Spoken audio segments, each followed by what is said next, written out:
Como esse canal é voltado para a eletrônica de potência, nada mais justo do que falar sobre o transistor MOSFET, que é um dos componentes mais utilizados nessas aplicações dessa grande área. Então, se você quer aprender como o MOSFET é construído e como ele realmente funciona, me acompanhe nesse vídeo aqui. E antes de começar, eu quero falar que a maioria do conteúdo apresentado nesse vídeo aqui e nos outros vídeos que eu vou fazer sobre esse assunto foi baseado nesse livro do professor Denizar, Transistores de Potência, que é um livro muito bom por sinal, eu já abordei ele em um vídeo anterior. E os demais materiais que eu utilizei como referência, eu vou deixar linkado aqui na descrição como materiais de apoio. Assim vocês podem ler esses materiais e entender melhor os conceitos apresentados nesses vídeos. Bom, podemos dizer que os interruptores estáticos de potência são a essência da eletrônica de potência, e quando eu menciono interruptores estáticos, eu também estou me referindo aos diodos e aos tiristores. A diferença desses componentes para o MOSFET que eu vou apresentar aqui hoje é que eles não são totalmente controlados, ou seja, a gente não consegue definir exatamente o momento em que ele entra em condução ou entra em bloqueio. O tiristor a gente até consegue colocá-lo em condução, porém, para bloquear esse componente seria necessário um circuito extremamente complexo e volumoso. Então, o primeiro interruptor estático totalmente controlado a ser utilizado na eletrônica de potência foi o transistor de junção bipolar, ou transistor BJT, que começou a ser utilizado nessa área no final da década de 60, começo da década de 70. Os transistores BJT têm uma capacidade de corrente muito interessante, por isso podem ser utilizados em aplicações de dezenas até centenas de kW, porém eles possuem dois grandes inconvenientes. O primeiro deles é que eles exigem uma energia de comando relativamente alta, porque a gente precisa manter uma corrente ali na base o tempo todo para manter o transistor em condução. Quanto maior a corrente no coletor, maior tem que ser essa corrente na base.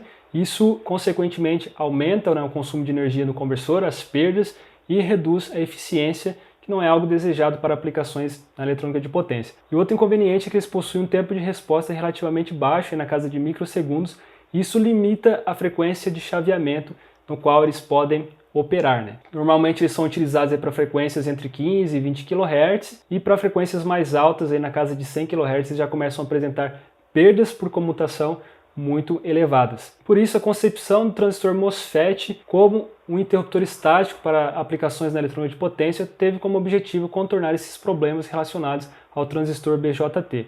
O MOSFET, que vem da sigla Metal Oxide Silicon Field Effect Transistor, ele é controlado por tensão e não por corrente, diferentemente do transistor BJT. Além disso, eles apresentam uma elevada impedância de comando, e isso requer uma baixa energia para colocar o MOSFET em condução ou em bloqueio, e também eles possuem um tempo de resposta muito baixo, na casa de nanosegundo, o que permite utilizá-lo em aplicações com frequências de chaveamento acima de 100 kHz. Obviamente que ao longo das últimas décadas, novas tecnologias surgiram em relação ao MOSFET. Hoje em dia existem transistores MOSFET de carbeto de silício, baseado em galho, que possuem respostas ainda mais rápidas e menores perdas de chaveamento ou de comutação. Mas no vídeo de hoje vamos focar apenas nos transistores MOSFET de silício convencionais, que são basicamente divididos em duas grandes categorias, os transistores de enriquecimento ou de intensificação e os transistores de depleção. Ambos podem ser encontrados como canal N e canal P, no entanto os transistores de canal P não são muito utilizados na eletrônica de potência, porque eles são mais lentos e possuem uma resistência de condução maior do que os canal N, devido ao fato das lacunas possuírem uma mobilidade baixa em relação aos elétrons. E além disso, são componentes praticamente obsoletos. Então, por isso, o vídeo de hoje vai ser focado nos transistores MOSFET de silício do tipo canal N. Bora entender como eles funcionam. Os MOSFETs canal N de enriquecimento são formados por uma camada semicondutora do tipo P fracamente dopada, onde é conectado o terminal de substrato. Sobre essa camada são criadas outras duas camadas semicondutoras, porém dopadas negativamente. Os terminais dreno e source são diretamente conectados a essas camadas do tipo N. Toda a superfície do substrato é revestida por uma camada de óxido de silício que funciona como um isolante. Por fim, uma camada metálica fina é conectada a essa camada de óxido de silício, formando o terminal gate. Observem que o gate é isolado do substrato, mas o dreno e o source são fisicamente conectados às respectivas camadas do tipo N. Além disso, é interessante notar que o MOSFET possui, na verdade, 4 terminais: o gate, o dreno, o source e o substrato, e não 3 como estamos acostumados. Mais para frente vocês vão entender por que utilizamos apenas 3 terminais. Para colocar o MOSFET em condução, precisamos primeiramente polarizar ele aplicando uma tensão positiva entre o dreno e o source. Se vocês notarem, não existe nenhuma diferença física entre esses terminais, pois ambos são conectados a uma camada do tipo N fortemente dopada que se encontra sobre um substrato do tipo P. Então não dá para diferenciar qual é o dreno e qual é o source. O que difere esses terminais é o potencial ao qual eles são conectados. O dreno é sempre conectado ao ponto de maior potencial em relação ao source, no caso do MOSFET canal N. Mas aplicar apenas uma tensão positiva entre o dreno e o source não é suficiente para colocar o MOSFET em condução, pois nas junções PN surgem camadas de depleção que impedem a circulação de corrente entre esses terminais. Observe que essas estruturas se assemelham às de um diodo, ou seja, existem dois diodos parasitas dentro da estrutura do MOSFET. Um deles entre o substrato e o dreno, e o outro entre o substrato e o source. Como o dreno é conectado no ponto de maior potencial, e o substrato é normalmente conectado ao ground, o diodo entre o substrato e o dreno fica reversamente polarizado. A polarização do outro diodo vai depender do potencial do source, que tipicamente é igual ou superior ao do substrato. Assim, nenhuma corrente significativa flui pelo MOSFET, a não ser uma pequena corrente de fuga, que pode ser considerada desprezível. Então, para que o MOSFET entre de fato em condução, é necessário aplicar uma tensão positiva entre o gate e o substrato. Apesar do substrato ser uma camada com excesso de lacunas, também possui elétrons livres como portadores minoritários. Dessa forma, o campo elétrico resultante dessa tensão irá atrair os elétrons livres do substrato para perto da superfície do gate e repelir as lacunas ali existentes. Isso faz com que a camada de depleção se estenda por todo o substrato, liberando caminho para que os elétrons livres fluam entre o source e o dreno. Nesse caso, o terminal positivo da fonte aplicado ao dreno atrai esses elétrons.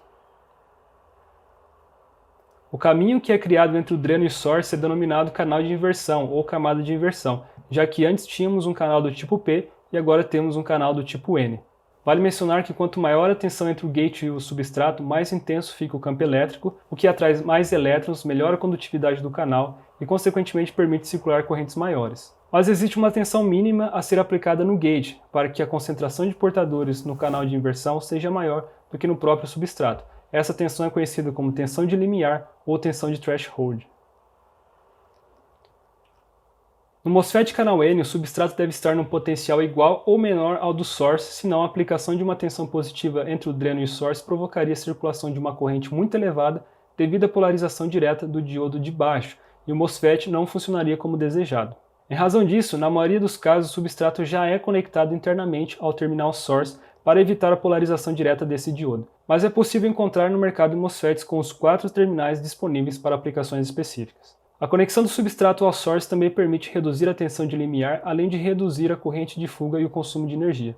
Uma vez que esses terminais são conectados, um dos diodos acaba sendo anulado, restando apenas o diodo em antiparalelo com o dreno e o source, o qual dá a característica de bidirecionalidade em corrente ao transistor MOSFET. A diferença entre o MOSFET de enriquecimento e o MOSFET de depleção está no fato deste último já possuir um canal fisicamente formado. Isso quer dizer que mesmo que a tensão entre o gate e o source seja nula, vai circular uma corrente do dreno para o source quando uma tensão positiva é aplicada entre esses terminais. A tensão entre o gate e o source vai controlar a amplitude dessa corrente. Quanto maior a tensão, mais elétrons são atraídos para o canal e maior a corrente resultante. Por outro lado, quanto menor a tensão, mais o canal é estreitado e menor a corrente. Então, para que a corrente de dreno vá a zero no MOSFET de depleção, é necessário aplicar uma tensão negativa menor do que a tensão de limiar. E justamente por necessitar de tensões negativas e positivas para comutar, esse tipo de MOSFET não é utilizado em conversores chaveados na eletrônica de potência, já que exige um circuito de comando mais complexo. Por outro lado, o MOSFET de enriquecimento necessita apenas tensões positivas, como podemos ver nesse gráfico que relaciona a corrente de dreno com a tensão entre o gate e o source. Assim, vamos focar apenas nesse tipo de MOSFET, o qual possui o símbolo com os 3 traços separados, enquanto os MOSFETs de depressão possuem uma linha contínua representando o canal previamente formado. Para resumir o comportamento estático do MOSFET como interruptor de potência, vamos considerar esse circuito simples, onde uma tensão VG é aplicada entre o gate e o source através do resistor de gate. Enquanto essa tensão for menor do que a tensão de threshold, o MOSFET não permite a circulação de corrente da fonte através da resistência de carga e a sua corrente é nula. Mas a partir do momento em que fechamos essa chave e a tensão entre o gate e o source supera o valor de limiar, o canal começa a se formar, permitindo a circulação de corrente entre o dreno e o source. Quanto maior a tensão entre o gate e o source, menor a resistência do canal, e por isso vemos essa curva que relaciona a corrente de dreno com a tensão cada vez mais inclinada.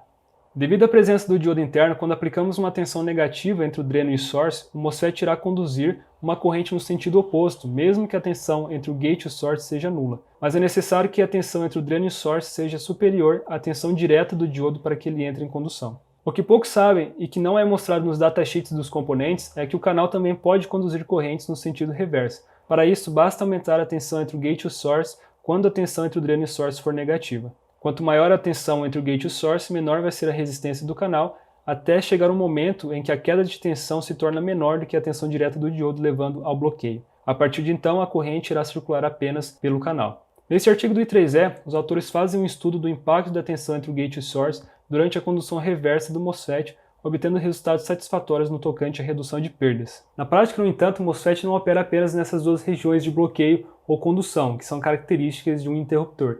Existe, na verdade, uma terceira região de operação que é denominada região ativa ou região de saturação. Essa figura representa a curva característica do MOSFET durante a operação no primeiro quadrante, onde tanto a corrente de dreno quanto a tensão entre o dreno e o source são positivas. A região de corte representa o estado de bloqueio do MOSFET, uma vez que a tensão entre o gate e o source é menor do que a tensão de limiar. Nesse caso, não haverá corrente circulando pelo componente, mas a tensão entre o dreno e o source vai ser tanto maior quanto maior for a tensão da fonte de alimentação. A região ativa ou região de saturação é caracterizada pela operação do MOSFET como amplificador e funciona enquanto a tensão entre o dreno e o source for maior do que a diferença entre a tensão do gate e source e a tensão de limiar. E não confunda essa região de saturação com a do transistor bipolar.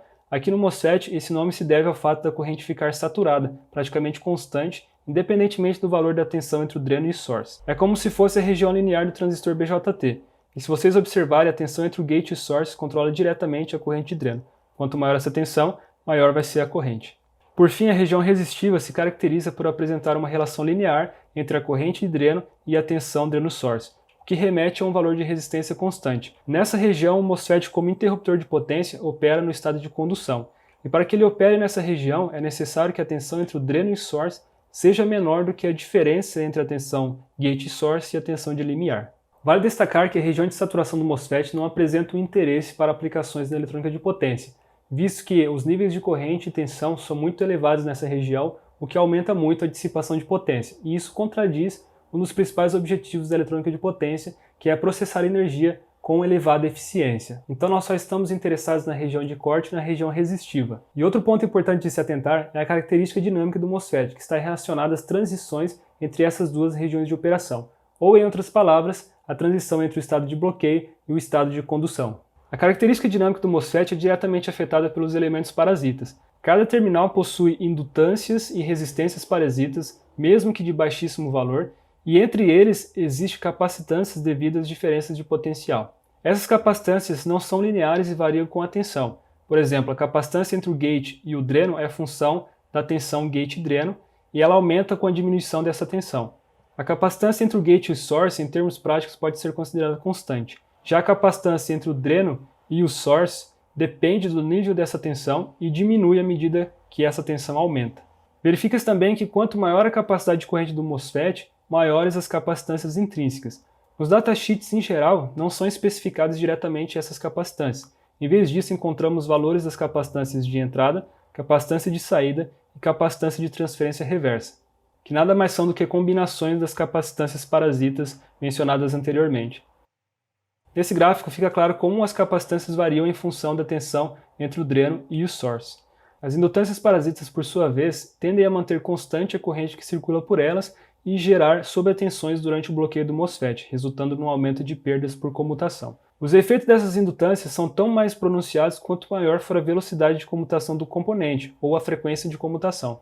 Portanto, os circuitos de comando de gate devem permanecer o mais próximo possível do componente, diminuindo o comprimento das trilhas e, consequentemente, as indutâncias parasitas que afetam os tempos de resposta do circuito. É importante ter em mente que não basta apenas aplicar uma tensão entre o gate e o source maior do que a tensão de threshold ou tensão de limiar para que o MOSFET entre rapidamente em condução. Devido às capacitâncias intrínsecas, existe todo um processo dinâmico para que o MOSFET saia do modo de bloqueio para o de condução e vice-versa. Para entendermos o comportamento dinâmico do MOSFET durante a transição do estado de bloqueio para o estado de condução, vamos analisar esse circuito aqui ao lado, que considera as capacitâncias parasitas e o resistor de gate. O processo de entrada em condução vai depender do tipo de carga que o MOSFET irá chavear. Aqui estamos considerando uma carga fortemente indutiva, já que é a situação mais comum na eletrônica de potência, mas depois vocês vão ver na prática como isso ocorre para uma carga resistiva. Bom, inicialmente vamos considerar que o MOSFET encontra-se na região de corte, ou bloqueado, onde a corrente de dreno é nula e a tensão entre o dreno e o source equivale ao próprio valor da fonte de alimentação. Quando uma tensão VG suficiente para colocar o MOSFET na região resistiva é aplicada entre o gate e o source pelo circuito de comando, inicia-se um processo de carregamento da capacitância intrínseca entre o gate e o source através do resistor de gate. Enquanto essa tensão não atingir o valor de limiar, o MOSFET continua bloqueado. Esse intervalo, denominado de TD-ON, caracteriza o tempo de retardo à subida da corrente de dreno, também conhecido como atraso de entrada em condução. A corrente de dreno começa a crescer depois que a tensão entre o gate e o source supera o valor de limiar, e demora um intervalo TRI para atingir o valor da corrente de carga. Durante esse intervalo, a capacitância entre o gate e o source continua se carregando à medida que a tensão VGS aumenta. Observe que a tensão entre o dreno e o source só começa a diminuir quando a corrente de dreno atinge o seu valor máximo. Isso se deve ao fato da carga indutiva tentar manter sua corrente constante durante um certo tempo. Logo, quando o MOSFET começa a entrar em condução, a corrente do indutor ainda está circulando pelo diodo de roda livre. A tensão VDS só vai decrescer a partir do momento em que a corrente de dreno se iguala com a corrente da carga, bloqueando assim o diodo de roda livre. No caso de uma carga resistiva, isso não acontece, como veremos na prática mais para frente. No intervalo de tempo seguinte, denominado de TFV, ocorre o efeito Miller. Durante a entrada em condução do MOSFET, a tensão VDS diminui do valor de E para um valor próximo de zero, que vai depender da resistência de condução e da corrente. Quando isso ocorre, observamos uma variação muito brusca na tensão nos terminais da capacitância CGD, a qual requer toda a corrente de gate para se descarregar durante esse intervalo. Devido a esse efeito, o gate enxerga uma capacitância extremamente elevada e, por isso, a tensão VGS permanece praticamente constante. Essa capacitância, também conhecida como capacitância de Miller, é amplificada durante esse intervalo, então por isso que o gate enxerga essa capacitância tão elevada.